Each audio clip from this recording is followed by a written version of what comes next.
Son nom faisait trembler la Mecque. Omar ibn al-Khattab. Un homme immense, une force de la nature, une autorité que personne n'osait contester. À l'aube de l'islam, sa position était claire.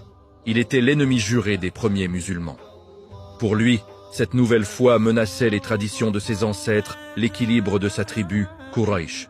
Il ne se contentait pas de mépriser ce message, il le combattait activement.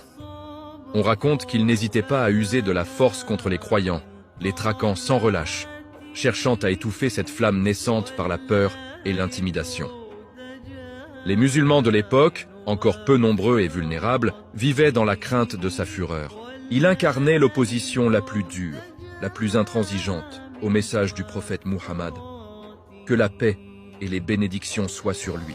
Un jour, la coupe est pleine. Omar n'en peut plus. Il voit l'islam gagner du terrain, doucement mais sûrement. Il décide que les mots et les menaces ne suffisent plus. Il faut une solution radicale, définitive. Il prend alors son épée, la lame brillant sous le soleil de la Mecque, et sort de chez lui, le visage fermé, la détermination gravée dans ses traits. Son objectif est terrible et sans appel. Trouver le prophète Muhammad et mettre fin à sa vie, pensant ainsi anéantir l'islam pour de bon. Il marche dans les rues, chaque pas résonnant comme une sentence. L'homme le plus redouté de la ville est en route pour commettre l'irréparable. Le destin de l'islam semble suspendu à la pointe de son épée. Alors qu'il se dirige vers sa cible, déterminé, quelqu'un l'interpelle et lui apprend une nouvelle qui va le frapper comme la foudre. Avant d'aller t'occuper des autres, Omar, regarde donc ce qui se passe dans ta propre famille. La nouvelle est incroyable, impensable. Sa propre sœur Fatima et son mari ont secrètement embrassé l'islam. La rage submerge Omar, trahi par les siens. Il change de direction, son courroux décuplé, et se précipite vers la maison de sa sœur. Il entre avec fracas et trouve le couple en train de lire un parchemin.